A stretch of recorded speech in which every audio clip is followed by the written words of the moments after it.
Olá, gente, muito bom dia.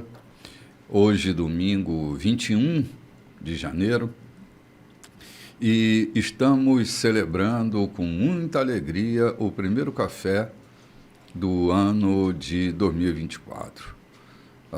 Você que nos ouve pela rádio, agora às 8h30 da manhã, nós vamos começar o café. Você que está nos assistindo pelo YouTube, já às 9 horas da manhã, o café já está rolando, mas está acontecendo tudo bem por aqui. É um prazer esse primeiro mês do ano de 2024. Nós estamos ligados e Deus nos consentiu esse texto lindo que é o texto de João. E hoje nós já estamos aqui no capítulo 5, versículo 19. Jesus vai falar largamente agora. E é bom que a gente esteja atento, prazer estar na sua companhia, e eu tenho hoje comigo, aqui à minha esquerda, meu nobre e querido amigo João Silveira, pastor do coração. Olá, bom dia, meu querido bispo, bom dia demais companheiros, e bom dia a você que está na escuta do programa, nos acompanhando, participando conosco. É assim mesmo, a gente está aqui prontos para passar a vocês o que o Espírito Santo nos conceder que falemos. Amém. Muito bem, Lloyd Nogueira, querida amiga, bem-vinda. Bom dia, meu bispo. Bom dia. Bom dia a você que está aí, nós estamos aqui, ligadinhos. E hoje esse capítulo 5, meu bispo, é tremendo. Jesus vai falar coisas assim maravilhosas. Sim, eu já estou ansioso aqui para ouvir, ou por ouvir Jesus falar, né? Uhum. Vamos lá, Lloyd. Vamos, tá o pai, tá o filho, hein? Uhum. Versículo 19 do capítulo 5. Jesus finalmente se explicou. Digo a verdade para vocês. O filho não pode fazer algo de forma independente, mas apenas o que vê o pai fazer. O que o pai faz, o filho faz. O pai ama o filho e o inclui em todos os seus planos. Mas vocês ainda não viram nem a metade, pois assim como o pai levanta os mortos e cria vida, assim também o filho faz. O filho dá vida a quem quiser. Nem ele, nem o pai rejeitam ninguém. O pai concedeu ao filho toda a autoridade para julgar, de modo que o filho seja honrado igualmente com o pai. Quem desonra o filho, desonra o pai, pois foi decisão do pai pôr o filho no lugar da mais alta honra. Isso, vamos dar uma paradinha aqui. Gente, Jesus está expondo agora, com clareza, a sua missão messiânica, está anunciando o porquê ele veio. Eu acho linda essa expressão, né? Que nem o pai nem o filho rejeitam ninguém. Lindo. Numa época em que vivemos de tão grande preconceito, João e Lloyd, uma época em que nós estamos vivendo onde a acepção ela vai se tornando cada vez mais nítida e a gente está distinguindo pessoas, criando nossas fronteiras, levantando nossas muralhas. A gente ouve Jesus dizendo: o pai e o filho não rejeitam ninguém.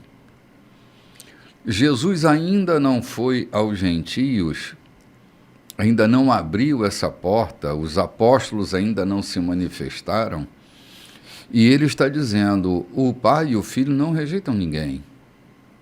Eles não têm essa pretensão de afastar, mas de acolher todos que se aproximam. Quando eu olho para a mesa da Eucaristia, para a Santa Ceia, eu sou remetido a esse braço acolhedor, um braço de não rejeição, repetindo essa fala de Jesus, que tanto nos enche de esperança e de alegria, porque nem nós, tecnicamente, estávamos incluídos, mas ele nos amou, nos chamando para ele, e o convite é feito a todos os homens, de toda raça, tribo, língua, povo, nação. é o convite de aproximar-se dele. Ter Jesus incluído em todos os planos que o Pai fez, olha que ele está falando de uma relação dele com o Pai. Essa relação é uma relação que precisa ser pensada, precisa ser concebida.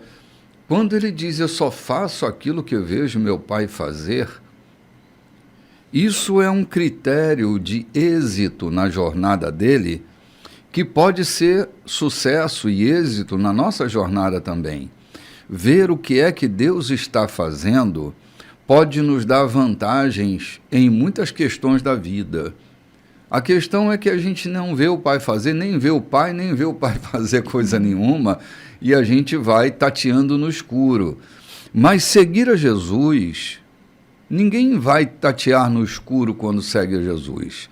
Por ser ele a luz do mundo, ele clareia os nossos ambientes e facilita a nossa jornada, facilita a nossa caminhada, dando-nos direção, sinais claros. Eles estão aí, João, o tempo todo. A gente é que não enxerga os sinais, mas os sinais sempre estão aí. Eu quero reportar uma frase que eu sempre digo, um texto bíblico que eu sempre digo, que o homem natural não pode entender as coisas de Deus. Não consegue. Então, querer entender as coisas de Deus a partir do teu raciocínio natural, da tua natureza humana, é meio que complicado. E era isso que estava acontecendo. Salvo engano, esteja talvez enganado, só 4 pessoas sabiam que Jesus não era filho de José, né? Zacarias, José, Isabel e Maria. Os demais todos o tinham como filho de José. E Jesus, se arrogando de filho de Deus, estava trazendo uma controvérsia, estava trazendo uma polêmica, uma loucura à cabeça dos judeus. E ainda mais quando eles tentaram matá-lo, né? Aqui os 2 versículos anteriores dizem que eles tentavam matá-lo porque fazia as coisas no sábado, tentavam matá-lo porque se exprimia ou se expressava como filho de Deus.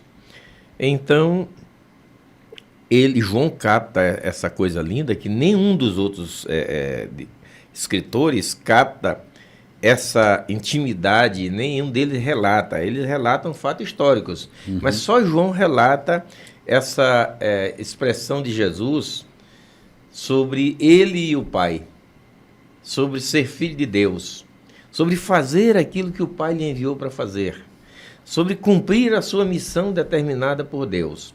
Mas o bispo falar nesse instante que às vezes ficamos tateando por aí sem entender. Mas para entender é preciso ter intimidade com Deus.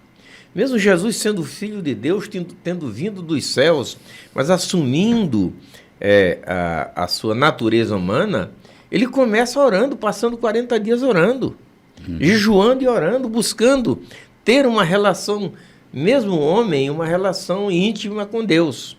E aqui ele se abre dizendo, eu faço aquilo que vejo meu Pai fazer. Essa relação humana dele com o Pai, né?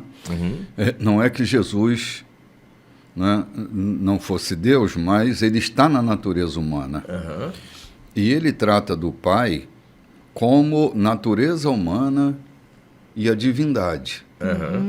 É o diálogo, é o homem e o divino. Exatamente, é o homem e o divino.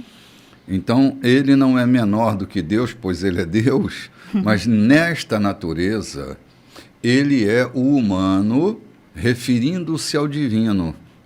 Gente, um dia nós vamos parar aqui, assim que o texto nos favorecer, para falar um pouco sobre essa relação Pai, Filho e Espírito Santo.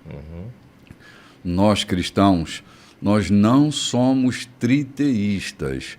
Nós não temos 3 deuses. E quando chegar o momento, nós vamos falar mais nitidamente sobre esse assunto. Jesus está dialogando na natureza de filho com a natureza divina de Pai. Esse diálogo faz a gente entender que Jesus era natureza humana 100%. 100%. E nessa natureza 100% humana, ele refere-se ao divino como Pai, mostrando a todos que ele tem essa intrínseca relação com aquele que o enviou. E se a gente não entender isso, nós vamos pensar na questão dos 3 deuses, né? E nós não temos 3 deuses. Só existe um Deus e o seu nome é Senhor.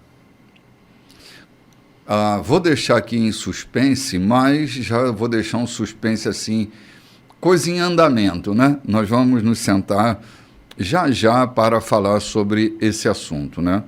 Mas, desculpe me alongar mais um pouquinho, mas nós já vamos para o próximo texto, né? O Versículo texto 24. Ouçam com atenção, que é importante. Quem crê no que eu digo e entra em sintonia com o Pai, que também me pôs nessa posição, recebe agora a vida plena e eterna. Não está mais condenado a ser um estranho. É um passo gigante do mundo dos mortos para o mundo dos vivos. Vocês precisam entender isto já. A hora chegou. Quero dizer, agora mesmo, em que os mortos irão ouvir a voz do Filho de Deus, e ao ouvi-la viverão. Assim como o Pai tem vida em si mesmo, ele conferiu ao Filho vida nele mesmo. E por ser ele o Filho do homem, o Pai concedeu também a ele autoridade para decidir e executar tudo que se refere ao juízo divino. Não fiquem surpresos. Está chegando o tempo em que todos os mortos ouvirão a sua voz. Os que viveram no caminho reto ressuscitarão para a vida. Os que viveram no caminho errado ressuscitarão para o juízo. Não faço nada por minha conta. Ouço primeiro e depois decido. Vocês podem confiar em minha decisão, porque não estou seguindo um caminho próprio, mas apenas cumprindo ordens. Se eu agisse por conta própria, meu testemunho seria vazio e egocêntrico. Mas um testemunho independente me confirma, o testemunho mais confiável de todos. Além disso, vocês todos já viram e ouviram João, e ele deu testemunho abalizado e confiável a meu respeito, não foi? Além disso, meu objetivo não é ganhar a simpatia de vocês, nem apelar para um simples testemunho humano. Estou falando com vocês deste modo para que vocês sejam salvos. João foi uma tocha e vocês ficaram contentes em festejar um pouco debaixo daquela luz brilhante. Mas o testemunho que confirma o que faço supera em muito o testemunho de João. É a tarefa que o Pai me mandou executar. E enquanto a executo, confirmo que o Pai de fato me enviou. O Pai que me enviou me confirma. Só que vocês não percebem isso. Nunca ouviram sua voz, nem viram sua aparência. Nada da sua mensagem restou na memória de vocês, porque não levaram a mensagem a sério. Vocês se dedicam a estudar as Escrituras porque acham que vão encontrar ali a vida eterna. Mas vocês olham para a árvore e não veem a floresta final. As Escrituras falam de mim. E aqui estou, diante de vocês. E vocês não querem receber de mim a vida que afirmam desejar. Vamos dar só uma paradinha aqui. Esse texto em especial. Jesus, diante daqueles religiosos, estudiosos das Escrituras, ele diz: vocês leem, mas não entendem nada, vocês procuram e não encontram nada, porque eu sou de quem as Escrituras estão falando. E vocês não conseguem me ver, não me discernem, não olham para mim. Eu sou. Na verdade, Jesus está dizendo: eu sou a Torá. É de mim que ela fala.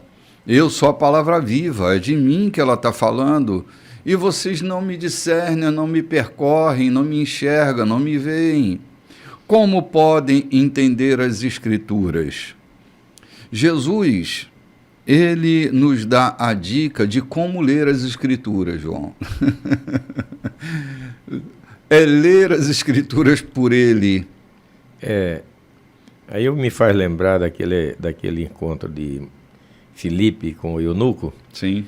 E o que o eunuco olha para Filipe e diz? O judeu tem essa característica, né? Uhum. De ver e tentar entender de que está sendo falado. Então, o que o eunuco disse para Filipe? O profeta está falando de si mesmo ou está falando de alguém que há de vir? Uhum. De quem é que ele está falando? Jesus está falando agora diferente. Já não é o profeta quem está falando a respeito de Jesus. O próprio Jesus já está falando, fazendo revelação de si mesmo. Uhum. Aquela que o profeta havia falado. Sim. Agora Jesus vem, só que Filipe senta com o eunuco e começa a explicar as Escrituras e os seus olhos se abriram. E ele entendeu, na verdade, que era Jesus e pediu até para ser batizado e foi batizado, né? Uhum. Até dizem que ainda hoje é uma grande força do evangelho na Etiópia por conta daquele homem que levou o evangelho para aquela cidade. Uhum. E Jesus está fazendo a mesma coisa, revelando-se direto aos judeus e eles não o reconhecem. Uhum. E no texto que eu tenho aqui, que é mais erudito, diz assim: examinai as Escrituras porque cuidais ter nelas a vida eterna. E são elas que testificam de mim, e vocês não querem vir a mim. Uhum. Elas não falam de mim e vocês não querem saber disso. Não estou entendendo. Aí o próprio Isaías diz depois, o profeta Isaías: os seus ouvidos estão agravados, não conseguem ouvir. Seus olhos estão cegos, não conseguem ver. Porque ele está se revelando aqui. Uhum. Porque, na verdade, eles esperavam o Messias, né? Sim. Os judeus esperavam o Messias. O Messias chega e os judeus não creem. Uhum. É meio controverso, é uma situação meio difícil de a gente... É que eles tinham uma percepção escatológica do Messias, João, diferente daquilo que Jesus estava propondo.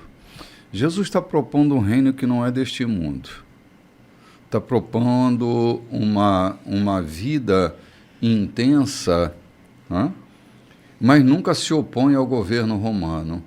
Então, essa percepção escatológica deles acaba cegando-os com relação à manifestação do Cristo. Jesus está bem ali, mas na cabeça deles havia uma fantasia de um Jesus libertador, montado num cavalo branco, coisa parecida, né? Dando brados e revolucionando a terra com a espada. Era essa a escatologia da época.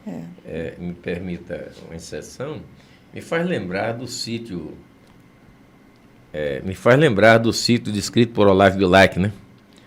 Que o dono morava lá dentro e não tinha percepção daquilo, da riqueza que tinha ali.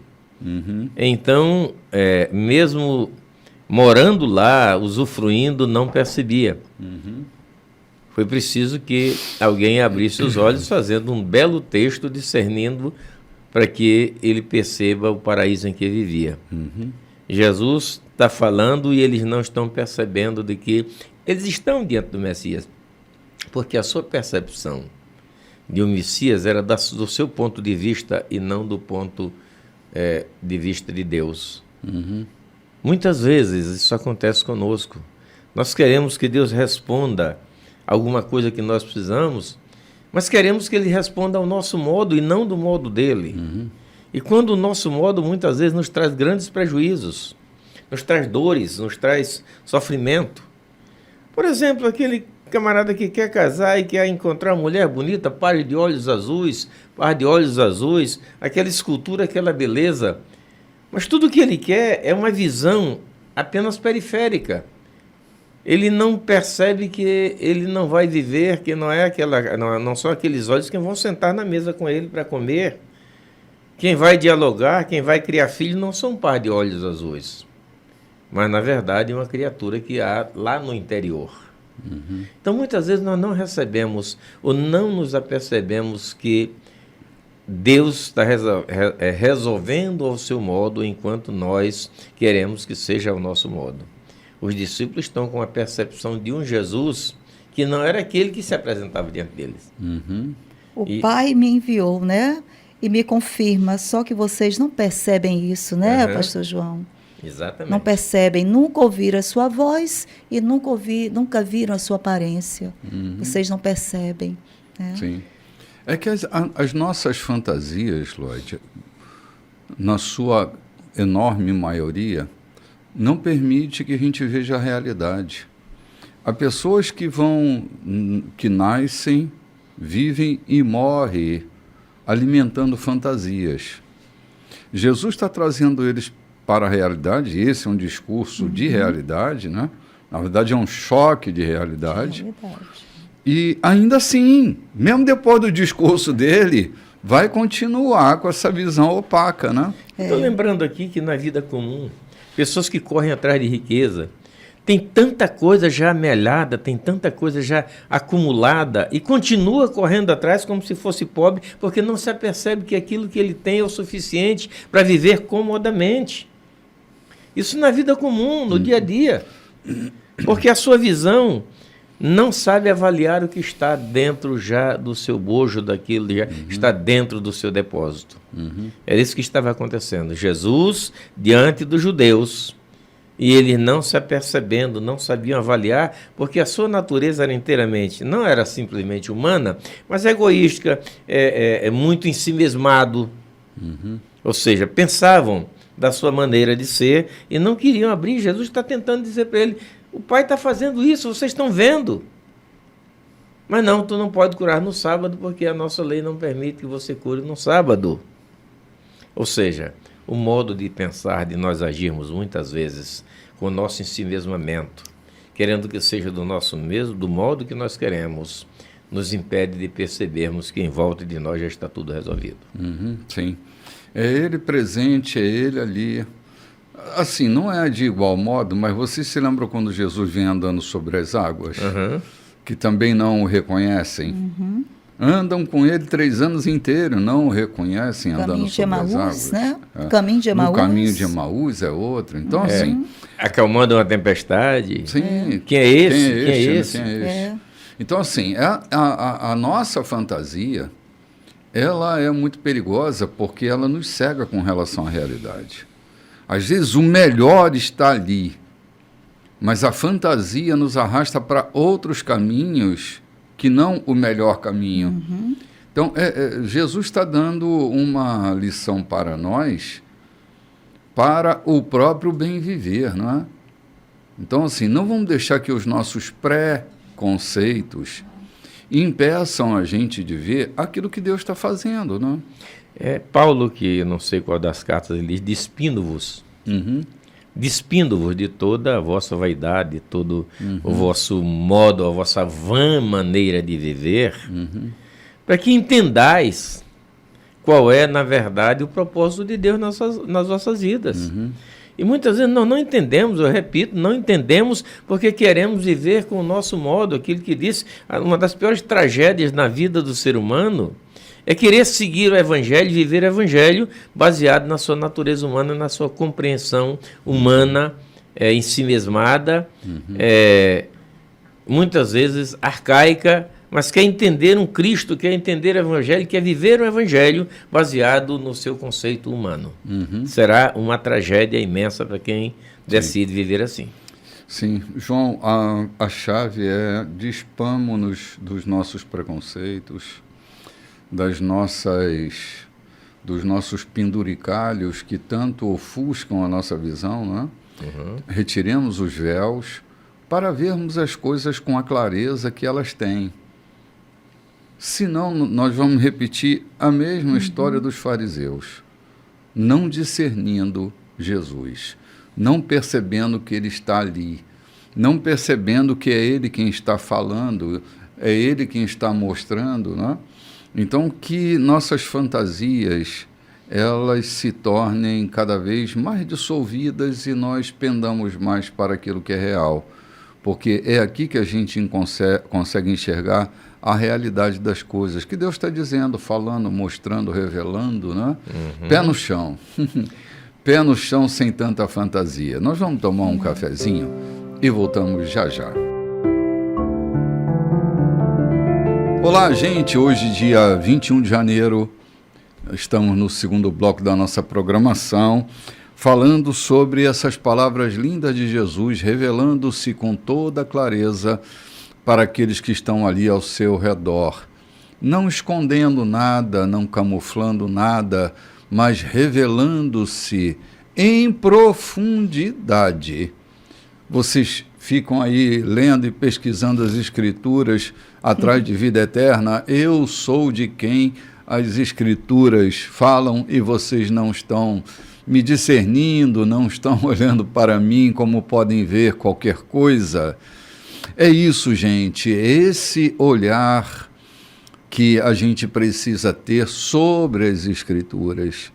Eu estava lendo Moisés e me encontrando com Jesus em algumas falas de Moisés.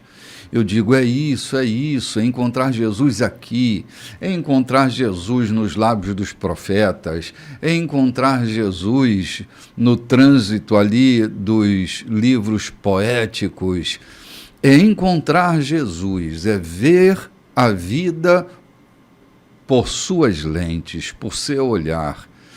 E nós estamos caminhando por essa descrição fantástica que Jesus faz da vida dele, anunciando o que ele veio fazer aqui, né? E nós já estamos aí no verso 40 desse texto maravilhoso, que é João capítulo 5, né? Isso, verso 41, meu bispo. Vamos lá.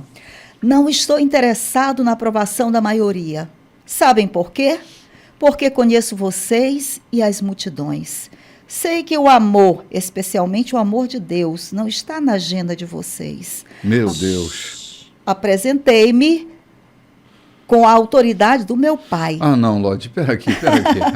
É melhor a gente comentar, melhor a gente né? comentar o anterior. aqui. Isso. Meu Deus, João, eu tenho me debatido com essa questão. O amor não está na agenda de vocês. Muitas coisas, João, podem estar na nossa agenda, exceto o amor. A gente pode ter zelo na nossa agenda, a gente pode ter interesses fora desta agenda de amor. Muitas vezes, Lodi, eu vinha discutindo isso com o meu filho esses dias no carro, falando sobre as nossas múltiplas agendas. Se não estivermos com a agenda do amor, trabalhando nela, anotando nela, a gente pode estar com uma agenda repleta de vazios, uma agenda repleta de aflições. E eu dizia para ele, quantas leituras se faz não a partir daquilo que está escrito, mas a partir da aflição que carregamos. Numa agenda de aflição, de desamor, de frustração, de decepção. Então, nossas leituras nessa agenda, que não é uma agenda de amor, é agenda de sobrecarga. Quantos relacionamentos estão sobrecarregados porque estão fora da agenda do amor? Não entendi. Jesus está possível. Críticas nossas, desculpe, João, só um instantinho. Críticas nossas, ódios que carregamos, leis que carregamos, que não estão na agenda do amor. Cara, quer caras mais zelosos do que esse que Jesus está falando? É exatamente isso que eu estou falando. Jesus está falando para aqueles que zelavam da religião, eram tão criteriosos que oravam nas praças com as mãos estendidas, que dizimavam sobre um maço de cheiro verde, de cominho, de endro. Dizimavam de R$2, tiravam ali 20 centavos, levavam para o templo para mostrar que eram honestos, que eram cumpridores, zelosos. E Jesus, que conhece, está cheio do Espírito Santo, conhece o coração de cada um, diz assim, que não tendes em vós o amor de Deus. Sim. Ou seja, é possível se conduzir uma igreja enchê-la de gente, fazer notória na cidade e não ter o amor de Deus no coração. Isso aqui está me impactando. Sim. É possível, sim, se conduzir grandes multidões, uma agremiação religiosa de N congregações, igrejas espalhadas por todo o Brasil, por todo o mundo, ou por todo o estado, por todo o município, e se fazer a coisa bonita, bem feita. E na hora de confrontar-se com a verdade, com o amor de Deus, só tem pura religião. Tinha religião, será que hoje tem uma religião mais pura, mais observadora dos preceitos do que o farisaísmo? Não, João, eles eram severos. O farisaísmo não eram hipócritas porque eram fariseus. Eram hipócritas porque eles se prendiam no cumprimento da legalidade e não no amor de Deus. A hipocrisia dele versava, não era por conta da religião. Era por conta do exacerbo na religião, desprovidos da coisa maior que é o amor de Deus. E Jesus faz essa revelação bombástica. Mas bem vos conheço, que não tendes em vós o amor de Deus. É só casca. Sim. É só religião. Sim. É só folha. Não tem fruto nenhum debaixo dessa folhagem. É só folhagem. Uhum. É que a pauta moral, João, pode dar a sensação de zelo. A pauta moral. Mas não está na pauta moral a agenda do amor de Deus. Na pauta moral está esse zelo, às vezes, muito exacerbado. Por exemplo, julgar os outros por aquilo que eles estão fazendo, só Deus sabe o que um outro ser humano está fazendo para se manter vivo e de pé. Com que propósito? Sim, ele está tentando se virar para viver, e eu não sei. Mas como ele não está no mesmo quadrante moral que eu me sinto na obrigação de julgá-lo. Mas por quê? Se Deus nos ama, nos amou e nos amará com essa agenda irrestrita do amor, ele se derramará sempre sobre nós, porque eu adoto o critério moral de julgar os outros. Né? Como posso ter o amor de Deus dentro de mim e não ter amor para com o outro? Exatamente, compaixão, misericórdia, execrá-lo, paciência. julgá-lo. Sim. Entendeu? Matá-lo. Porque... Eles não têm amor, pastor João, porque não conhecem a Deus. Deus é amor, né? É. Não conhece, o próprio João fala sobre isso, né? Não conhece amor porque não tem a Deus, porque Deus é amor. Uhum. A gente está Sim. trazendo isso aqui para nós, para os nossos dias, para agora. A gente pegar alguém, julgar impiedosamente, nos mostra que não há amor de Deus no nosso coração. Sim. A gente está desprovido, está cheio de religião, está cheio de zelo religioso, está cheio de cumprimento de Bíblia. Tantos cuidados, Entendeu? né? Cumprimento de Bíblia e não das Escrituras, daquilo que as Escrituras querem dizer. É como ele acaba de dizer, você lê as Escrituras e querem me matar. Eu sou a vida eterna, vocês querem acabar comigo? Vocês lêem as Escrituras, examinam as Escrituras porque querem encontrar a vida eterna, ao mesmo tempo, nos primeiros versículos do texto de hoje, eles queriam matar Jesus. 2 versículos seguidos, cada dia queriam matá-lo. Examina as Escrituras, diz que é proibido curar no sábado e querem matar Jesus porque curou no sábado. Então, cheio de religião, quando estamos cheios de nós mesmos, cheios dos nossos conceitos religiosos, da nossa autopiedade, da nossa automisericórdia, ou do nosso conceito de sermos misericordiosos, de sermos piedosos, de sermos generosos, de sermos honestos, quando esse julgamento é feito por nós.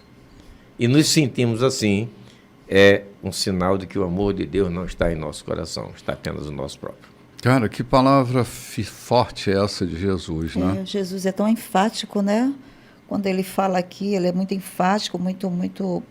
Nossa, palavra impactante. Eu estava dizendo hoje para Diogo, hoje eu acho que eu me converteria diante dessas palavras de Jesus. Eu estava falando com ele hoje, lendo o texto, porque Jesus, ele coloca coisas aqui que a gente tem que pensar novamente, né, Bispo? Sim. Nas nossas atitudes, nas nossas ações e nessa maneira como nós estamos amando o outro, Como nós estamos amando o outro? É com algum interesse? Que interesse? Qual é o motivo? Como eu amo? Eu amo tanto você, meu irmão.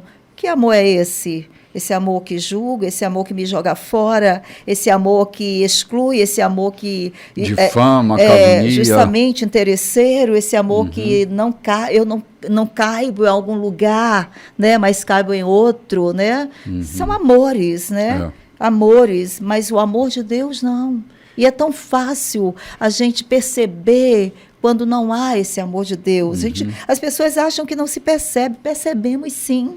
Percebemos sim. É que assim, toda ação nossa, fora dessa pauta da agenda do amor de Deus, a gente incorre em erros gravíssimos, nos tornamos julgadores das pessoas, execradores das pessoas, e somos capazes de matar nessa agenda cheia de zelo, mas nenhum amor nela. A agenda não é o amor de Deus. Eu não quero colocar carapuça em ninguém aqui, mas vamos para o versículo 44, na versão que eu tenho à mão. Como podeis vós crer, recebendo honra uns dos outros e não buscando a honra que vem só de Deus? Como é que eu posso ir a Brasília receber honra de destaque por ser protagonista do Evangelho e não tenho essa honra dos meus próprios pares, né? Pares. Jesus está dizendo aqui com toda clareza como vocês podem crer, como podem manifestar o crer de vocês. Se vocês se banqueteiam recebendo honras uns dos outros e não buscando a honra que vem só de Deus. Eu acho que não há maior honra para mim do que ser querido, do que ser aceito e creditado por aqueles que estão em minha volta. Por aqueles que eu sirvo, por aqueles por onde eu vou, por aquele que pesca comigo no açude e vem, mesmo recebendo o seu final de tarde, o seu recurso, mas está ali comigo porque crê que eu sou capaz de estar com ele ali, acompanhando, participando e compensando o seu trabalho. É muito maior para mim do que ser chamado lá no palácio para receber uma honra pelo serviço que prestei durante tantos anos na segurança pública. Eu, para mim, não tenho honra maior do que esta, de que ser respeitado. Não é o respeitado para andar sobranceiro. O respeito que eu digo é aquele de ser considerado, de ser chamado amigo, de ser, na cidade onde passo, onde vivo, onde negocio, ser respeitado como um cidadão de bem, como alguém que não explora ninguém. Essa para mim é a maior honra. Mas eu saio daqui para Brasília para receber uma comenda, para receber uma honra no Congresso Nacional pelo Evangelho de Cristo que eu anuncio, que eu digo que anuncio, e se os meus pares não me honram dessa natureza, isso para mim é uma hipocrisia sem tamanho, né? E Jesus está dizendo bem aqui, vocês não podem crer. Não há como vocês crerem em Deus se vocês se banqueteiam apenas nas honras, se vocês fazem um evangelho, se vocês dirigem uma agremiação religiosa para poderem ser vistos por aqueles que estão no poder. Eita lá. Vamos lá, dona Lloyd. Apresentei-me com a autoridade do meu Pai. E alguns de vocês me desprezam, outros me evitam. Se outro viesse dizendo-se importante, vocês o receberiam de braços abertos. Como esperam receber algo de Deus se desperdiçam o tempo disputando posições, alimentando rivalidades e ignorando a Deus? Mas não pensem que eu vou acusar vocês diante do Pai. Moisés, a quem vocês dão tanta importância, é quem os acusa. Se acreditasse de verdade no que Moisés disse, vocês creriam em mim. Ele escreveu a meu respeito. Se vocês não levam a sério o que ele escreveu, como posso esperar que deem atenção ao que eu falo? Muito bem, é justamente disso que ele está tocando. Gente, revisemos a agenda da gente. Outro dia eu peguei a minha agenda para marcar um evento E marquei, me distraí. Quando eu percebi, eu estava com a agenda de 2023 e nós já estávamos em 2024. É possível que você esteja com a sua agenda atrasada. É na agenda do amor de Deus que as coisas acontecem. É na agenda do amor de Deus é que eu devo marcar as minhas relações. Há relações que só são possíveis se elas estiverem com hora marcada na agenda do amor de Deus. Fora dessa agenda não nos caberá.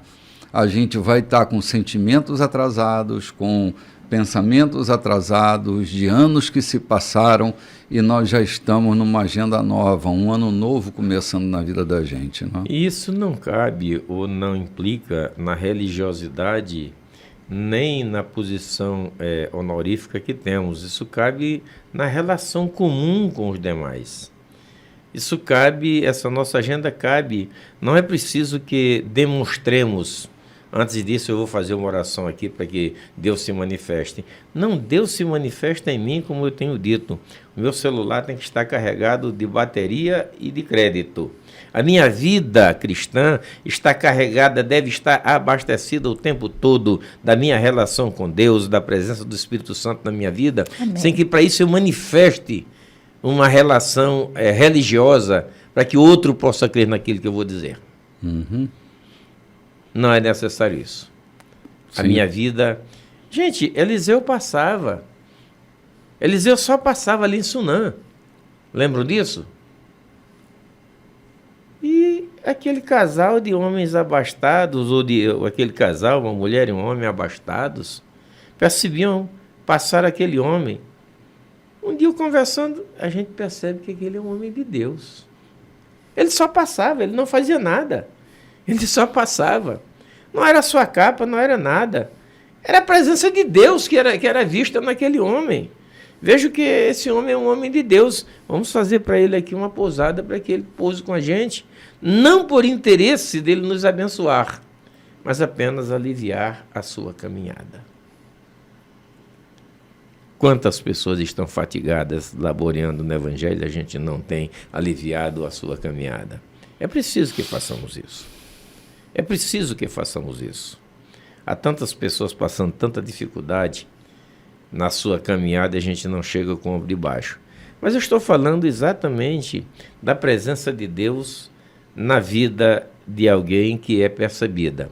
Mas aquele pessoal lá de Sunã estavam livres, estavam abertos. Jesus não estava falando, Jesus está falando aqui de alguém que está cheio de religião, cheio de cumprimento de regras que estão tão entupidos que não há lugar para Jesus no coração deles.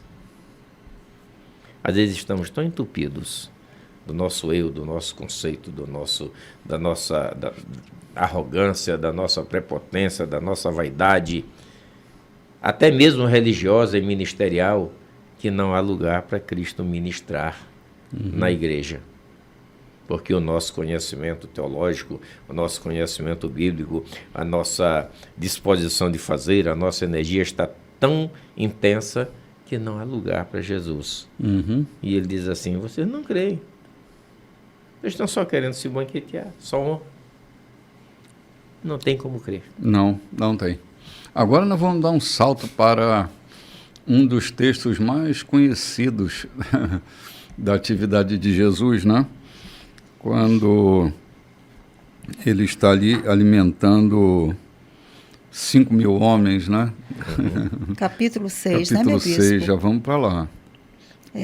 Capítulo 6. Depois disso, Jesus navegou pelo mar da Galileia, também chamado de Tiberíades. Uma imensa multidão seguia, atraída pelos milagres que tinham visto realizar entre os doentes.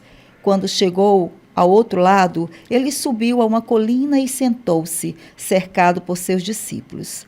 A festa da Páscoa, celebrada anualmente pelos judeus, se aproximava. Jesus percebeu que uma grande multidão estava se aproximando e comentou com Filipe: onde poderíamos comprar pão para alimentar toda essa gente? Ele queria apenas testar a fé de Filipe, porque já sabia o que fazer. Filipe respondeu: 200 moedas de prata não seriam suficientes para que cada um ganhe apenas um pedaço de pão. Um dos discípulos, André, irmão de Simão Pedro, disse: há um menino aqui, com 5 pedaços de pão e 2 peixes. Mas para uma multidão como esta, isso é como uma gota num balde. Não, vamos parar aqui, senão a gente vai se distanciar muito. Logo nas primeiras linhas que você leu, Lloyd, diz que o que fazia essa multidão seguir a Jesus não era o que ele dizia. Era o que ele fazia. Era por causa dos milagres que ele fazia. O interesse dessa multidão não está bem em Jesus, mas no que ele fazia.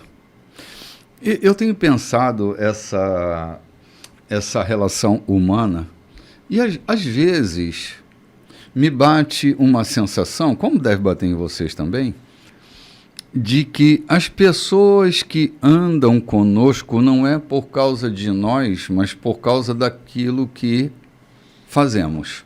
Que proporcionamos. Proporcionamos. Então, fica sempre uma indagação. E aqui está claro, não tem indagação, né? Eles o seguiam porque logravam êxito com as coisas que ele fazia.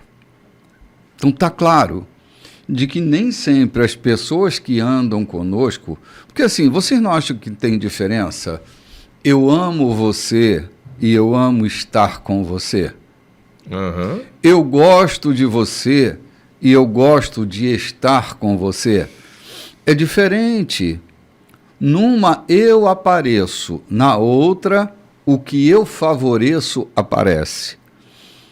Mas nem por isso Jesus os censurou, nem por isso Jesus os afastou.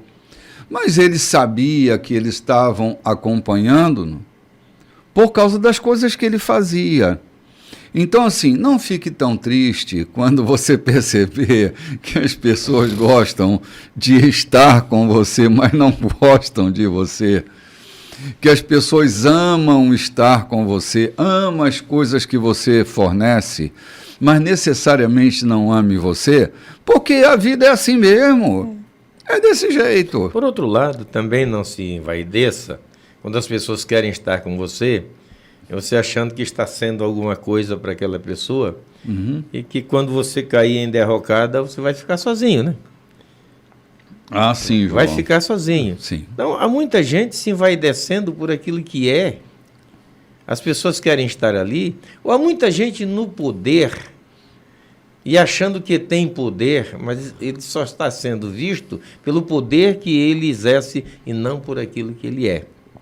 Percebeu isso? Uhum. Há muitos líderes em qualquer lugar, em igreja, em qualquer lugar, que são respeitados não por eles, mas pelo poder que eles exercem. Pelo poder que eles exercem. Sim, na vida religiosa é assim, na vida política é assim, Isso. na vida empresarial é assim. Isso, é assim. São meus amigos empresários, até que eu encontre a falência. Encontrei a falência. Até que a falência me encontre. Até que a falência me encontre.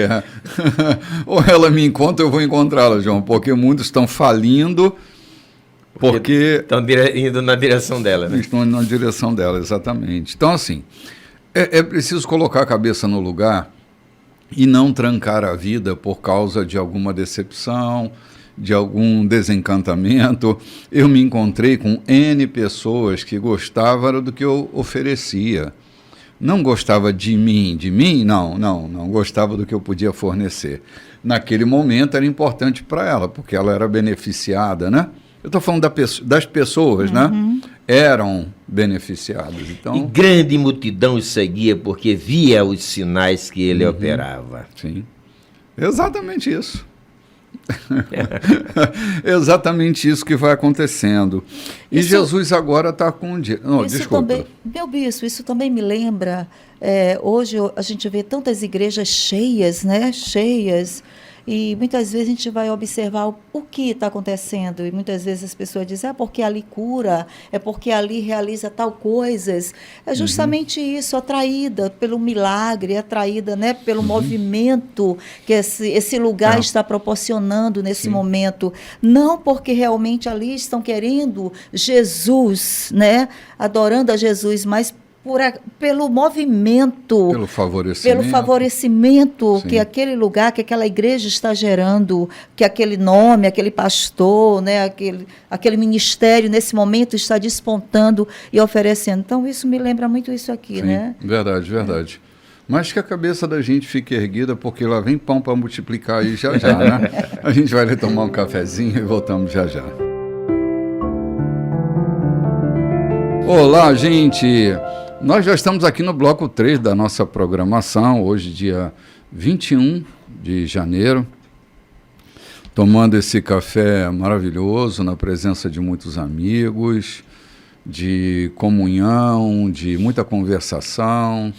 É um tempo delicioso, o tempo que nós estamos passando por aqui.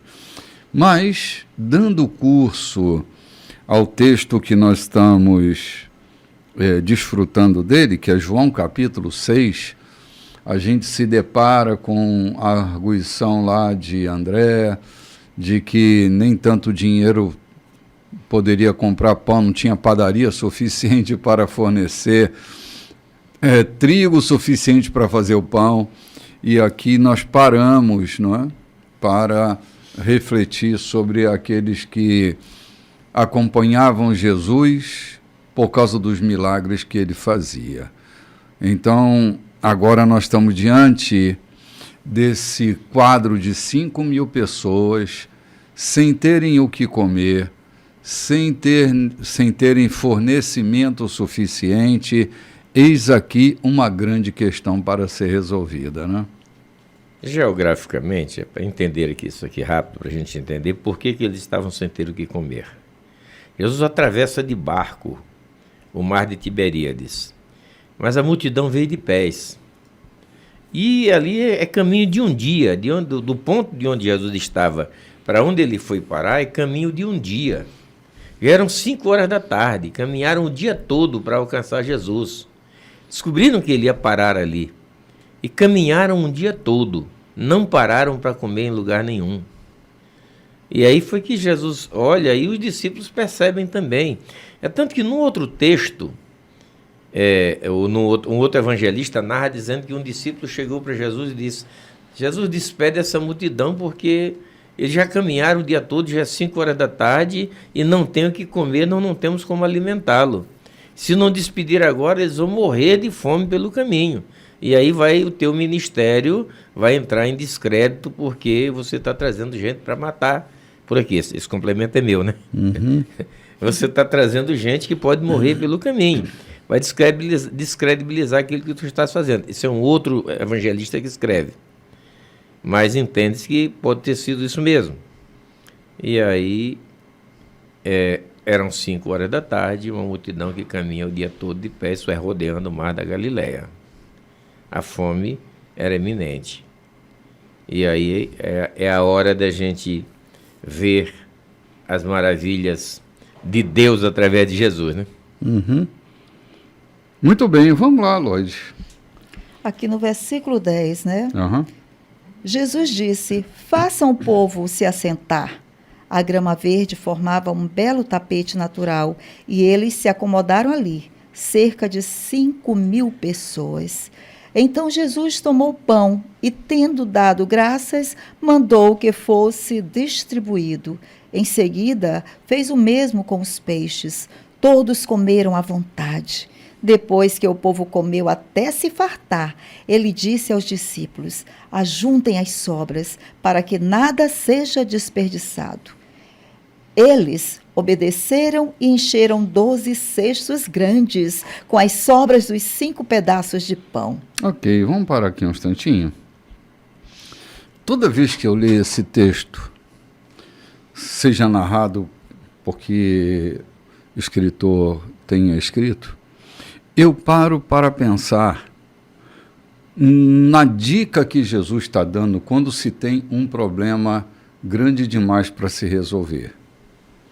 Ele decide organizar o problema. Manda que eles se assentem na relva, nesse tapete aí, e vamos contar. Né? Não vamos fugir do problema, vamos encarar. Quantos homens tem? Quantas crianças tem? Quantas pessoas? A gente só sabe que eram 5.000 porque foi contabilizado. Tinha alguém contando. Tinha alguém organizando. Um problema, para ser encarado, precisa ser visto. Precisa ser notado.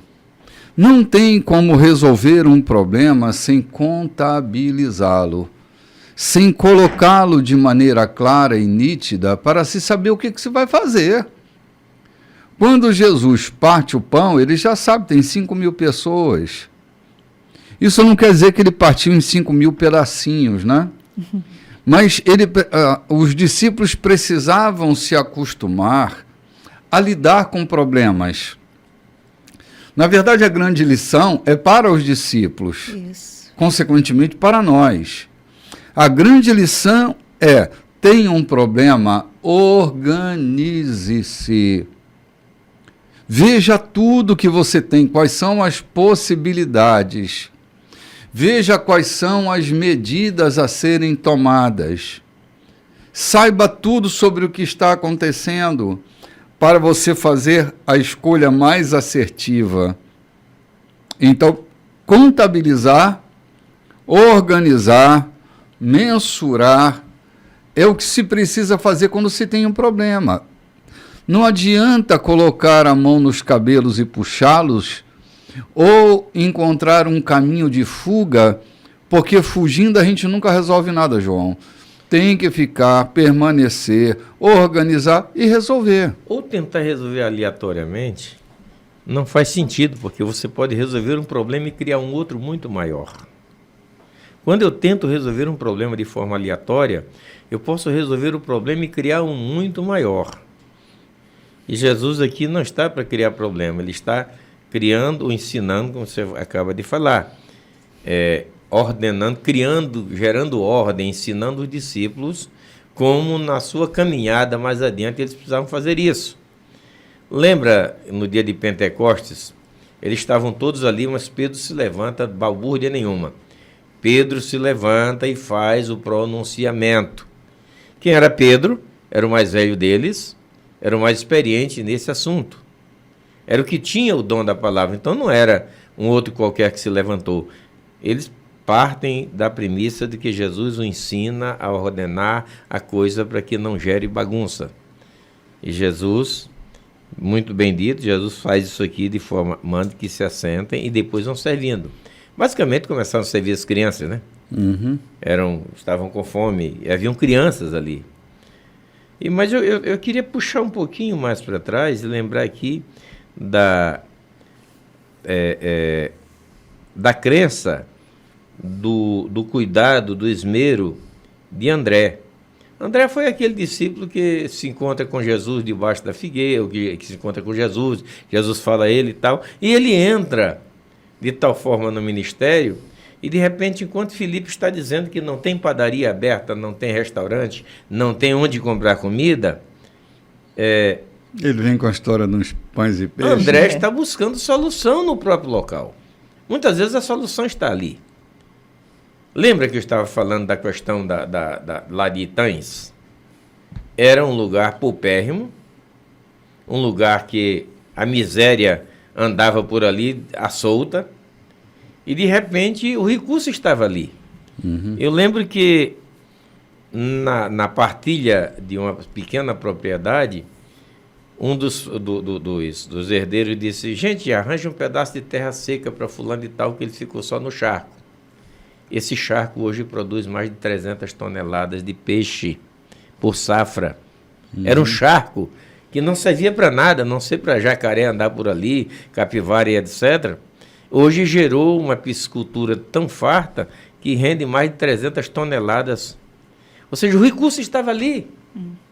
A comunidade viveu pobre por tantos e tantos anos. E o recurso estava bem ali.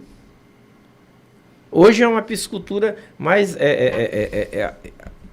rentável do país, objeto de atenção dos governos do Estado.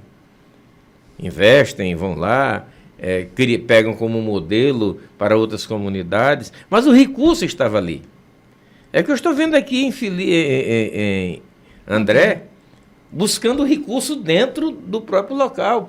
Filipe começa a dizer, não há nada na redondeza. De repente, André vai buscar o recurso dentro do próprio local, no próprio ambiente de escassez está o recurso. Maravilhoso. Muitas vezes nós não queremos ver, muitas vezes nós não entendemos que o recurso está ali onde estamos pisando. Lembra daquela questão do homem que desejava encontrar o maior diamante do mundo? Uhum. Que foi para a África e o diamante estava no quintal da sua casa? Sim. Lembrou bem, João, os recursos nem sempre estão distantes, às vezes estão ali, dentro de casa e a gente não vê. A parada daquela mulher que perdeu a moeda. Uhum. A primeira providência foi acender a luz. Clarear o ambiente. Clarear o ambiente. Muitas vezes, gente, nós estamos com a solução exatamente ali, naquele terreno que é um charco que só passa jacaré, que está a sua maior riqueza. Está a sua maior riqueza. E você não consegue ver, não consegue enxergar. Num outro texto, né, no mesmo texto, num outro evangelho, diz que Jesus mandou separar de 100 em 100. Uhum. Ou seja, vamos organizar isso aqui.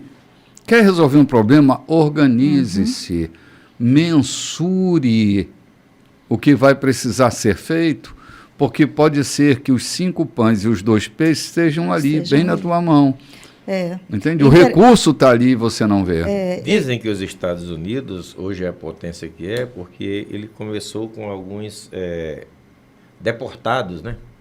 Sim. E que chegaram ali e viram que não havia recurso, ninguém vinha buscá-los, esta terra é nossa e vamos fazer dela a nossa habitação.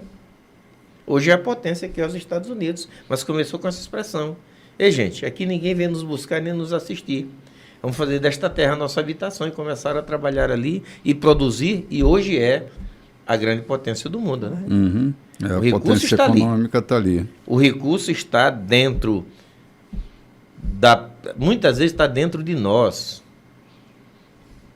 Muitas vezes está dentro de nós o recurso e nós somos incapazes de crer que temos o recurso para isso. Uhum. A cura da enfermidade de alguém está em nós, que já nos foi otorgada, e nós temos covardia de chegar e pegar pela mão e levantar. Uma palavra faz alguém se levantar do seu marasma, da sua inércia, do seu desânimo. Pegue pela mão e levante. O recurso pode estar dentro de nós. O recurso estava dentro da multidão que caminhou um dia todo. Uhum. Alguém que tem visão pode descobrir. Porque alguém pessimista, bem, podia até ter alguma coisa por aí, mas de repente eles já caminharam o dia todo e já comeram o que vinham trazendo. Uhum. Aparece o menino com o recurso. Sim. O recurso estava ali. Uhum. Coragem do menino, coragem de André. André, um indicador, né, de soluções. Ele não tinha toda a solução, mas tinha parte dela. E isso é muito bom a gente observar pessoas que muitas não desprezar ideias, parte de ideias, porque a gente pode somar, né? Somando a minha ideia com a tua. Você fala muito disso, sobre sinergias, né? Estar junto, a minha ideia mais a tua, vão somando. Então, André foi esse homem que somou, né? Justamente apresentou ali, olha, aí tem um menino, não sei se vai dar, porque ali não estava fé, né? Ele estava olhando com os olhos de um homem natural, né? Olha, ali tem um menino que tem uns peixes, mas isso não vai dar, eu sei que não vai dar. E Jesus mas era só a ponta do iceberg, mas né? Justamente, mas ele trouxe, ele indicou, ele viu ali uma lancheirinha e diz, olha, tem um menino que tem uns pãezinhos ali, mas isso é pouco, isso não dá nada. Mas Jesus disse, traz aqui. traz aqui, porque Jesus tinha, né, a solução. André tinha a indicação por onde começava a coisa, mas Jesus tinha a solução. E maravilhoso é quando Jesus acalma, coloca o pessoal para sentar. Muitas vezes a gente quer discutir coisas em pé, não é? Aí Jesus, vamos sentar, vamos acalmar essa multidão. Eu vejo que a maioria das coisas que a gente, onde tem discernimento, maturidade, uma boa conversa, a gente precisa sentar para pensar melhor, para discutir melhor, para dialogar melhor, sabe? Sentar. Então, Jesus disse, senta esse povo. Elode, uma vez eu pastorei uma igreja que tinha umas 5.000 pessoas. Eu via a dificuldade de se oferecer o pão da ceia, o cálice. Eram 5.000 pessoas dentro de um auditório monstruoso, né? Então, assim, vendo aquela ceia, me lembrando de um dia de ceia, eu também me lembro do que acontecia com Jesus. Manda todo mundo sentar aí, porque se tiver todo mundo de pé, não chega lá, né? Quantos líderes estão sozinhos, carregando a igreja nas costas, sozinho, porque falta companheiro ali? Falta André, falta André. Faltam André. Faltam os Andrés. Estão carregando sozinho. Não, ele disse, ele manda, ele é quem determina, ele é quem faz, é o bispo quem diz o que tem que ser feito. Então, eu vou ficar por aqui quieto. Eu estou muito feliz com o nosso café da manhã, que vai acontecer, ou já está acontecendo, com o cuidado com alguém que chega com um bolo, outro chega com alguma coisa, um chega com a faca afiada para descascar a fruta, e assim acontece, esse companheirismo faz acontecer. Eu e a pastora Marlene jamais daríamos conta de montar essa mesa e preparar tudo isso se nós não tivéssemos os André procurando saber onde é que está os 5 pães e os 2 peixes. Esse companheirismo é muito... Gente, nós estamos falando a pastores, nós estamos falando a pessoas, a pastores auxiliares. Lembrem-se de contribuir com os vossos líderes. Lembrem-se de ver onde está a solução. Enquanto André, ou enquanto Filipe discute sobre a possibilidade de ter ou não ter, André sai ali, e são poucas as vezes das aparições de André, né? Poucas vezes André aparece, e aparece em situações muito úteis como esta, nesse momento. O André... Ele que encontrou Jesus, né? O André. Então, gente, não desperdiçamos a oportunidade de participar, de contribuir. Não é se mesquinho e querer meter os pés pelas mãos, mas é trazer solução para que haja andamento na obra de Deus, nas igrejas. Sim. Cara, outra coisa aqui nesse texto, Lorde, que me chama a atenção, é a cultura do desperdício que Jesus está ali evitando, né? A maneira como ele encerra, né, esse trabalho, esse projeto. Sim, sobrou foi pão, 12 cestos, sei lá que tamanho eram os cestos, mas grande, 12 cestos cheios sobraram. E Jesus diz, junta tudo para que não se desperdice e a gente vai ter outra oportunidade. Justamente. Eu nasci numa família, cresci numa família que a cultura do não desperdício era muito viva. Era engraçado, me referindo a pão, por exemplo. Pão lá em casa, de um dia para o outro, virava torrada, virava farinha de rosca, virava pudim de pão, virava nhoque, virava alguma coisa. O arroz do dia seguinte virava risoto no outro dia. Cuscuz. Cuscuz, canja, ok? No cuscuz não, que lá em casa não tinha negócio de cuscuz, não era nossa cultura gastronômica lá. Mas virava alguma coisa, porque lá minha avó não suportava desperdício. Então sempre, assim, todo pedaço de carne que sobrava, ela botava no freezer, ia botando no freezer. Quando chegava lá no final da semana, ela fazia uma sopa de entulho. Tudo que tinha na geladeira. E aquela carne saborizava aquela sopa no final da semana, né? Então, eu vivi a cultura do não desperdício. Quando eu olho para Jesus ensinando seus discípulos a não desperdiçarem, a reaproveitarem, eu tenho acompanhado esses programas de culinária. Eu adoro, cara. No Netflix tem uns que eu acompanho, né? E hoje se desenvolveu uma cultura também do não desperdício. Aproveitamento de casca de abóbora, de casca de batata, ok? Sempre se faz um prato com aquilo que ia para o lixo, desperdiçando todo o conteúdo. Você pega uma abóbora, você tem o caroço da abóbora que fica crocantezinho, se desidratado, levado ao forno, né? Você tem a polpa da abóbora, que dá para fazer 1000 coisas, né, com ela. Doce de abóbora com coco, dá para fazer um bom purê de abóbora, dá para fazer uma geleia, dá para fazer tanta coisa com a abóbora, né? E com a casca da abóbora também. A casca da laranja, da melancia. Exatamente, se está aproveitando tudo, ok? Então, isso faz com que a gente entenda que o planeta é mais enriquecido.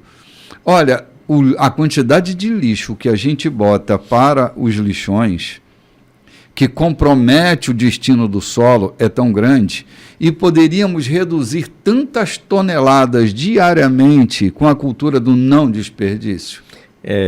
A Loide leu o texto que diz assim, e havia uma relva verde, parecia um tapete, né? E de repente deixar fragmento de comida, estragar aquela beleza, Haviam né? duas coisas, o não desperdício e a não poluição, né? Coisa linda. Só Jesus que não tinha saco plástico. Só Jesus, né, pode fazer isso. Só Jesus pode fazer isso. Ainda bem. Imagina se Jesus ia desperdiçar aquele pão abençoadíssimo, que ele deu graças, né? A gente está diante de um milagre. Uma palavra abençoada. Sem, todavia, perder a oportunidade de aproveitar as minúcias dele para a aplicação da nossa vida no dia a dia. Sim, mas o texto bíblico tem essa proposta, né, gente? Não desperdiçar nada dele. Nem a palavra. Quantas vezes a gente ouve uma palavra maravilhosa na igreja, aqui no culto. Ontem o bispo pregou a simplicidade do evangelho, uma palavra maravilhosa. Não podemos desperdiçar uma palavra dessa, né? Sim. Muitas vezes você está dizendo, eu peguei só aquele fragmento, só aquele versículo. Ok, coloca o outro no mosaico, guarda lá, porque um momento vai te servir. Sim. Né? Não desperdiçar, não deixar aquela palavra morrer, não deixar aquela palavra, né, ser jogada ao vento. Guarda essa palavra, né? Guarde no teu coração. Lorde, às vezes a gente lê um livro cujo conteúdo não é muito legal para a gente. Mas se a gente aprender pelo menos um vocábulo novo naquele livro, já terá valido a pena. Tem coisas que eu ouço alguém pregando que não me cai bem. Mas às vezes aquele cara disse uma frase ali que vai revolucionar tudo meu pensamento, todo o meu pensamento, isso entende? Mesmo. Então, assim, é a gente não desperdiçar o pão que sobra. Ele sobra para ser reutilizado. Então tem coisas que, assim, eu não sou muito bom falante, mas bom ouvinte eu sou. Cara, eu ouço com muito cuidado. E às vezes tem coisas dentro do tudo que não me apraz, mas tem ali uma frase, um conceito que eu digo, uau, isso vai mudar o meu pensamento. E eu capturo aquilo como se eu tivesse acolhido tudo. Entende? Então, para mim, assim, a maturidade me fez perceber que é isso que importa, né, João? Que a gente não desperdice nada. Além da maturidade, bispo, é aquilo que a gente vem falando desde cedo. O amor a Deus, o Espírito de Deus abre coisas na nossa mente que a gente jamais pensou em fazer como homem comum. Isso pode acontecer até na higiene pessoal. A presença do Espírito Santo em nós muda a nossa forma de comer, a nossa forma de sentar, a nossa forma de ver, a nossa forma de falar. Ela passa a ser diferente. Sim. E quando esse Espírito opera, aí a gente vai voltar lá para o texto. O amor de Deus se manifesta em nós. Sim. Cara, eu vi uma fala de um cara que tocava junto com o Dominguinhos, que eles estavam fazendo show e contrataram um baixista que era muito fraquinho. Ele atravessava as notas, não dava a nota certa, E o Dominguinhos pagava ele como pagava aos outros músicos. Aí, num outro dia, na mesma turnê, o músico disse que havia comentado com o Dominguinhos, mas tu contratou ele de novo, Dominguinhos? Aí Dominguinhos, sim, cara. Ele falou, pô, Dominguinhos, mas ele é muito fraco. Ele disse, mas ele tem filho para criar. Ele tem filho para criar e a gente está ajudando ele a pagar as contas dos filhos dele, rapaz. Deixa ele aí. Deixa ele aí. Entendeu? Essa noção de dar importância àquilo que as pessoas estão desperdiçando pode mudar a vida de alguém, entende? Inclusive a nossa, né? No próximo bloco eu tenho uma informação, aliás, uma história para contar para vocês que sempre me emociona. Então eu quero ver você chorar. Eu quero ver você chorar. Gente, nós vamos dar uma paradinha aqui para o café, mas voltamos logo, logo após o intervalo. É assim, vapt-vupt. A gente vai lá e volta já já.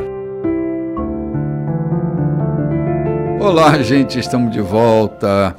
Que história surpreendente é essa, né? A gente só estava falando aqui que não guardaram foi peixe, né? Por que, pastor João?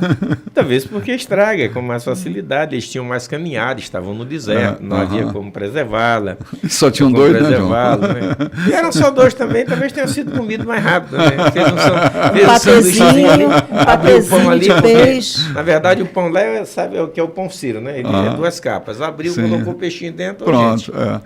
Eu tive um bisavô português e me lembro da cultura portuguesa chegando ao Brasil. Para economizar, eles comiam duas coisas nutrientes, né? Que era o pão, o carboidrato e a sardinha. Aquela sardinha espalmada sem a espinha do meio, né? Eles colocavam dentro do pão e essa era a refeição de muitos deles, né? Pão com sardinha. Acho que eles se inspiraram em Jesus. É curiosidade. Eu resolvi comer um peixe de São Pedro. Atravessei o Mar da Galileia só para ir comer um peixe lá do outro lado com alguns amigos. Cheguei lá, é a tilápia grande, né? O peixe de São Pedro é a tilápia grande. Só que não tem arroz, não tem farinha, não tem feijão. Para o nordestino é um negócio meio complicado. Eu aproveitei e peguei aquele pão sírio que ele abre com facilidade, cortei ao meio e peguei... Fez um sanduba. Peguei o lombo da tilápia lá. Da tilápia, enxertei com vinagrete, meu irmão deu para comer, beleza. Sim, João, mas isso te traz à memória coisas, né? Mas a gente estava falando de desperdício, né? Sim. Eu falei que um fato que aconteceu comigo. Eu inventei de comprar umas máquinas, foi determinação divina. Eu falei ainda agora na piscicultura de Tães, e Deus me levou realmente a dar aquele impulso. Você caminhou com a gente e viu aquilo lá, né? Sim, sim. Então, quando eu comprei as primeiras máquinas, eu precisava de um operador. Alguém me indicou, eu fui até Rosário à procura de um rapaz. Cheguei lá e encontrei uma casa na beira do rio. Eu comecei a ver cair dentro de algum barulho na água, acho que era a miséria que se espantou com a gente e caiu com os filhotes dentro d'água. Tanta pobreza que eu vi naquela casa. O velho com a perna corroída, com uma infecção, e não tinha nada, era uma pobreza tremenda. E lá de dentro dos matos vem saindo um rapazinho descalço, um estilingue na mão, e o mecânico que estava comigo disse, vou vir te buscar para trabalhar de operador. Ele olhou assim para mim, eu disse, eu estou precisando de um operador, tu sabe mexer com máquina? Ele disse, a gente mexe. E eu, pega tuas coisas e vamos comigo. Eu preciso de um operador, isso era em Rosário, eu preciso de um operador lá para a Baixada. Ele disse, não tem nada não. Pegou uma sacola plástica, botou umas 2 roupinhas dentro, pegou uma chinela de dedo, tinha documento, não tinha nada, mesmo assim ele entrou no carro comigo e veio comigo. Eu olhava a mãe dele, me olhando assim com aquele olhar, com quem diz, leva meu filho. Porque lá de onde ele estava vindo, junto com os outros, basicamente já era um ponto de droga, onde ele já pudesse estar sendo iniciado, né? Rapaz de 17 anos. Levei para a Baixada, entreguei uma máquina para ele, e ele começa a trabalhar e não conseguiu operar a máquina no segmento que era a abertura de tanques de açudes. E naquele mês primeiro eu perdi todo o contrato que eu tinha, porque defamaram dizendo que o operador não sabia fazer nada. E todo o contrato foi desfeito. Aquilo me entristeceu, mas alguma coisa lá dentro me falava muito forte. Eu deixei o menino comigo, mandei ele treinando lá na máquina e levei a minha esposa. Um dia nós fomos fazer uma distribuição do Novo Testamento em Rosário e eu levei ela lá naquela casa. Quando ela chega naquela casa, ela olhou e baixou a cabeça e começou a chorar. Eu disse, eu te trouxe aqui porque eu quero que você me ajude numa decisão. Eu dispenso aquele rapaz ou eu prossigo com ele? Ela olha para mim emocionada e diz, segure. Deus tem coisa aí. Eu voltei e entreguei uma máquina só para o menino treinar. E ele foi treinando. De forma que a gente comprou ainda um equipamento, umas 6 máquinas, e ele se tornou professor de toda aquela meninada que vinha ter com a gente. Em suma, eu tenho aproximadamente uns 40 operadores de máquina na região que foram formados a partir daquele menino. Olha só, João. Ele hoje é um profissional respeitado no segmento de operação de máquina. Não desperdiçar coisas que aparentemente não têm valor. A família dele começou a mudar de vida, ele começou a ganhar um dinheirinho, mandar para a família. E hoje ele casou-se, hoje mora em Luzilândia, é operador da prefeitura lá, mas deixou muitos discípulos na Baixada. Não desperdiçar oportunidades. Não desprezar humildes começos. Não desperdiçar aquilo que te está na mão. Terminou, comeu, todo mundo sobrou, então vamos para casa. Não. Há uma necessidade de se reaver, de se juntar àquilo que parece não ter valor, porque ele terá sua utilidade. Aconteceu realmente na minha vida. Pois é isso. Há muitos desperdícios mesmo, né, Lloyd? A gente está falando da questão gastronômica, mas a gente desperdiça muitas oportunidades. Às vezes, Deus nos coloca ao lado de alguém que está ali para fazer a gente crescer, fazer a gente se desenvolver. E, de alguma forma, chega num determinado momento, aquele conceito de inutilidade toma conta e a gente desperdiça oportunidades fantásticas que ainda estão por acontecer, não? Pois é isso. Meu bispo, eu vejo esse menino que apareceu aqui, né? Não foi desperdiçado, né? O menino com o lanchinho dele. Sim. André poderia dizer, como ele disse, é pouquinho, mas Jesus não desperdiçou esse menino, né? Muitas vezes o pão não está na mão daquele que a gente acha que tem o pão, né? Às vezes o pão está na mão do menino. Onde é que está o pão? Não está na mão do dono da padaria, né? Não, o pão está na mão do menino. O pão estava ali. Ali estava o pão para alimentar toda aquela multidão, na mão do pequenino, né? E Jesus continua dizendo que não se fizer como menino, né? Que não se fizer como menino, então o pão estava aqui na mão do menino. Muitas vezes eu quero me fazer como menina, aprender com aqueles que estão mais à frente, ouvir, ter o ouvido mais atento, sabe? Poder discernir entre uma conversa e outra e poder captar aquilo que realmente precisa, né, ser captado para o meu crescimento, para o crescimento da minha casa, daqueles que estão debaixo da minha autoridade. Então é isso. O pão, muitas vezes, né, vai parar na mão da menina. Sim. Para levar para onde? Para casa, para alimentar outra multidão. Né? Quando você me fez despertar agora um sentimento que muitas vezes nós estamos empreitadas ou querendo construir uma igreja, esperamos que Deus traga os milionários para fazer parte da nossa igreja, para dizimar, e assim nós esperamos o recurso entrar. Quando, na verdade, ele pode entrar pela mão de um menino inexpressivo, que nem o nome, percebe que nem o nome desse menino é mencionado? Às vezes o recurso de que nós precisamos não está nas mãos dos ricos que participam da nossa congregação, da nossa igreja. O recurso pode estar na mão daquele que acabamos de falar, naquele envelope que chega com R$10, e aquilo é a semente. Eu fiquei lembrando muito disso agora, que você começa a dizer que o recurso nem sempre está na mão do abastado, mas daquele que se disponibiliza a encontrar, porque aquele menino podia ter dito, não, esse é meu lanche e eu não entrego. mas a gente não percebe nenhuma resistência nele em ofertar. E como aquele menino pode ter crescido? É possível que ele tenha se tornado depois um dos protagonistas do Evangelho, um dos discípulos de Cristo. Porque viu, na verdade, e participou, né? Participou. Um privilégio, muitas vezes é um privilégio para nós participarmos com o pouco que temos. Nós consideramos, às vezes, um peso, até uma exploração, mas, na verdade, é privilégio. Deus quer operar ali. Gente, eu quero falar também de experiências que eu tenho. Eu, uma certa vez, levei alguém daqui de São Luís, uma parenta que eu tinha que estava em dificuldade para ser cuidada por alguém no interior. Ela era do interior e vivia por aqui.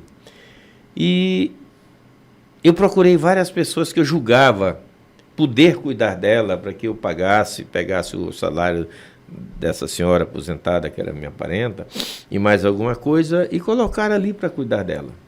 Cheguei na casa de alguém que não tinha nada aparentemente a fazer, não quis, procurei várias pessoas.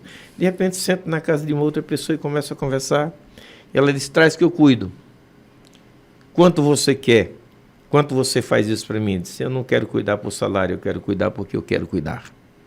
Agora imagine, essa moça era mãe de 4 filhos numa casa acanhada e com um marido dependente químico. Entendam isso? Essa jovem senhora, mãe de 4 filhos, já adolescentes, o marido é dependente químico, e ela simplesmente diz, traz que eu cuido dessa senhora. E eu levei, e ela cuidou. Eu entreguei nas mãos dela o que eu pude entregar, e ela passou a cuidar dessa senhora. E eu saí de lá e disse para minha esposa, se há alguém que vai prosperar aqui nesse lugar, é essa família. Esse rapaz dependente químico vivia roubando as galinhas da mãe para comprar droga. Via roubando pequenas coisas, as galinhas da mãe, os ovos das galinhas para comprar droga, o esposo dessa moça. Ela cuidou daquela senhora até que ela foi para a eternidade, era uma senhora crente. Essa semana, agora, ontem, basicamente nesta semana, eu chego lá naquela localidade e olho uma caminhonete, estrada seminova, e aquele rapaz saindo, aquele ex-drogado, marido daquela moça, saindo no carro para buscar a juventude de lá para levar para um culto lá distante. O carro era dele. Entendeu? Opa. Não reter aquilo que Deus te propõe, te coloca no coração, te retorna em coisas que você jamais pode pensar. Amém. A família daquele rapaz, o menino, o filho tem carro próprio, tem casa. E os outros 3 estão se desdobrando, vivendo. Não reter aquilo que está nas tuas mãos, coloca nas mãos de Deus, porque se oportuno ou necessário for, a garantia é de que você terá retorno disso. Isso para mim é muito tocante. A minha esposa chora muito quando lembra dessa história. Porque é tocante. E são reais. Elas não aconteceram só no tempo de Jesus, não. Elas estão para acontecer a cada dia na nossa vida. Sim. Esse menino tinha 14 anos, o filho desse drogado tinha 14 anos. Ele entra numa máquina das minhas e fica me olhando assim dentro da máquina. Ele disse, tu tem coragem? Pode tocar a máquina. E vi alguém e disse, tu está ficando doido? Essa máquina te custou quase $500 mil. Você está entregando na mão desse menino. Eu disse, esse menino é filho de um dependente químico. Se essa máquina fizer com que ele não se torne o que ele sabe do que está proposto para ele, que é seguir os rastros do pai, ele se tornar um profissional, ela já não tem mais valor para mim. Acredite, esse menino se tornou um exímio operador de máquinas, é um profissional, tem casa própria, tem família, hoje já está com 20 anos, tem casa, tem família e tem carro próprio. E nunca usou droga na vida de qualidade nenhuma. Oportunidades em que Deus te chama para contribuir, você não pode desperdiçar. Eu entendo assim. Sim. Muitas são as que entram na vida da gente, né? Muitas bênçãos. Não desperdiçar a presença das crianças no culto, na igreja, no momento em casa. Muitas vezes a criança quer uma fala, né, bispo? Em casa, quer contar para o papai como foi na escola, o que aconteceu de novidade no dia a dia dele. Não desperdiçar, porque foi assim que aquele menino foi ali, como se diz, foi percebido naquele culto, né? A presença dele e da lancheirinha dele. É verdade. A lancheirinha é o máximo, né, Lógia? O embornal dele. Gente, e o povo compreendia o que estava acontecendo, né? Uau. Estavam vendo, estava ali bem diante dos olhos deles, né? Aqui no versículo 14. E Jesus ia muito mais ainda, percebia que eles já estavam querendo aproveitar aquele episódio, é o que nós vamos ler, né? Aproveitar aquele episódio para torná-lo o seu líder, o seu chefe, o seu rei. E Jesus percebe isso. O Espírito Santo, na presença de Jesus, era tão forte, tão vivo, que fazia ele perceber coisas. Não era a sua divindade. Eu repito isso aqui porque eu passei a minha vida inteira entendendo que Jesus era meio homem e meio Deus, 100% homem, 100% Deus, e por isso ele fazia coisas extraordinárias, porque era Deus. Mas entendo que o seu batismo no deserto, no Jordão, e a presença do Espírito Santo sobre a sua vida, que foi vista, notoriamente vista, o capacitou para perceber os perigos que estavam à sua frente, a morte que estava sendo antecipada, né, querendo antecipar, e o perigo que estava acontecendo aqui, né? No texto nós vamos pegar adiante. Isso aqui no versículo 14 e 15. O povo compreendeu que Deus estava agindo no meio deles. O que Jesus havia acabado de fazer era a prova. Eles disseram: este com certeza é o profeta de Deus aqui na Galileia. Jesus percebeu que no entusiasmo deles já cogitavam a ideia de fazê-lo rei. Por isso afastou-se dali e voltou para a montanha para ficar sozinho. Ao entardecer, os discípulos voltaram para o mar, entraram no barco e navegaram em direção a Cafarnaum. Noia. Parei para ver uma coisa aqui. Muitos têm se perdido, muita gente tem se perdido, porque a vaidade chega ao coração, hora que querem içá-lo a uma condição, a um patamar, ele imediatamente se deixa vencer por aquele orgulho, aquela vaidade, se perdem. Quantos líderes estão perdidos por aí que eram bons homens, começaram bem o seu ministério, começaram bem a sua vida familiar, começaram bem as suas empresas, e quando foram percebidos e se deixaram vencer pela vaidade, pelo orgulho, pela vontade de ser, eles sucumbiram. O exemplo de Jesus é esse: quando perceber que não é hora, aquela não é a sua hora, e nem deve aproveitar a oportunidade, fuja um pouquinho, afaste-se. Vá para o deserto, deixa a multidão, fique sozinho, porque você poderá evitar um desastre, né? Você poderá evitar um desastre na sua vida e na vida de muita gente. Não era a hora, não era o propósito, não estava ali esse plano, não é? Eram planos humanos, não era plano divino.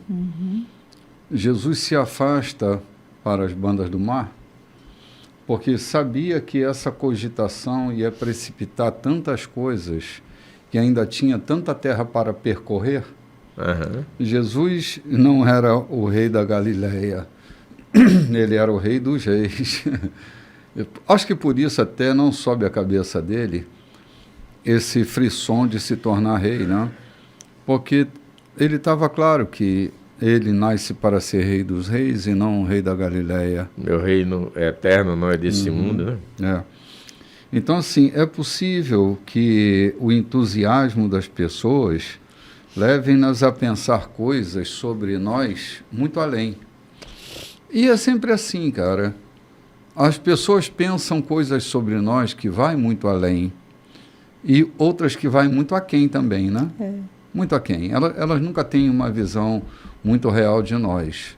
Mas estava claro para Jesus. Por isso ele se desloca lá para as bandas do mar, né? Para não alimentar, né? Não alimentar esse povo dessas ideias. Porque é muito sedutor. Lloyd, eu estou no ministério, né, digamos assim, há 38 anos. 38 anos ou 39 anos, não estou nem contabilizando isso, mas é mais ou menos isso aí. E eu já vivi momentos na igreja de muita ovação, de gente entusiasmada, que tinham planos para mim. Só que os planos para mim são planos de Deus, são meus planos e os planos de Deus. Quando você entra nos planos que fazem para você, você se torna refém dos planejadores, dos investidores. Querem que você viva a frustração das histórias deles. E aí a nossa vida se acaba, porque nós temos o nosso próprio destino. Dizia Rubem Alves que cada pássaro nasce com o seu plano de voo dentro de si. Isso ele dizia como metáfora para explicar que todo homem nasce com uma história dentro dele. Se você não tiver um plano para você, como Jesus tinha seus próprios planos, logo terão um plano para você. E estar dentro do plano das pessoas. Eu já tive com liderança que dizia, Renato, nós temos um plano para você aqui. Um plano para mim aí? Como assim? E os meus planos, né? Como é que fica isso? Então, é possível que façam planos para nós que não tem nada a ver com nossa história. Eu lembro de uma história que meu filho chegou contando quando viajou com você ao Rio de Janeiro, lembra? Sim. Ele disse, pai, eu ouvi a conversa. O bispo Renato foi chamado num canto, ou numa mesa, lhe ofereceram um salário astronômico e faculdade para os filhos e uma igreja com 3.000 membros para ele cuidar. O líder estava querendo abrir uma igreja no Canadá. Ele disse, eu tremi nas bases quando eu imaginei que eu pudesse voltar só dali. Eu estava numa caminhonete dele, eu voltasse só dali. Mas eu vi firmemente o meu bispo dizer, não, Deus me levou para São Luís e eu quero continuar o meu trabalho lá. Planos que traçam para a gente. Será que teria sido bem sucedido ali naquele campo? Deus sabe, né? Deus sabe. Talvez vivesse em angústias até hoje. E os planos traçados estão lá no Salmo 139, né? Quando os meus dias ainda não existiam, eles já estavam contados e determinados no teu livro. Sim, eu me lembro desse episódio, João, que Joca presenciou. Foi exatamente isso, mas talvez fosse o fim da minha própria vida, né? Uma prisão sem grades de aço. Oh, Jesus do céu, quando eu penso nisso, meu Deus. Porque é tentador, né, Lloyd? Não, quando a dificuldade bate, às vezes é pensar, por que eu não aceitei a proposta? No aperto chega, o carro quebra, entendeu? O recurso não está na mão para consertar, bate, por que eu não aceitei aquela proposta? Sim, verdade. Mas essa não era uma proposta divina, vinha de uma aflição humana, né? Era do vino, não era da divina. Gente, estamos chegando ao finalzinho do nosso programa de hoje. Faltam 2 minutinhos para a gente terminar. E eu queria muito agradecer a audiência do ano que passou. Foi tão bom poder estar com vocês. Tem sido bom. Esse já é o 3º programa do ano que fazemos. E tem sido tão compensador para nós. Nós não temos quaisquer vantagens financeiras, mas temos a vantagem de ter o privilégio de compartilhar o Evangelho, a verdade que temos crido do Evangelho a todos vocês, a tantos pastores que nos ouvem, João, tantos líderes que nos acompanham, com o respeito devido, com a graça devida. Eu quero agradecer a Deus por essa oportunidade. Além disso, há um sem número de pessoas que também estão nos acompanhando dominicalmente, tomando café conosco, fazendo a gentileza de colocar a mesa para tomar café conosco. A todos vocês que nos acompanham ao vivo aqui pela Rádio 92.3, nossa gratidão. E a vocês que nos acompanham no YouTube, no nosso canal Igreja da Colheita, minha gratidão ou nossa gratidão. Desejo paz e um domingo feliz para todos vocês. Shalom, meus queridos. É bom estar com vocês todos os domingos. Shalom.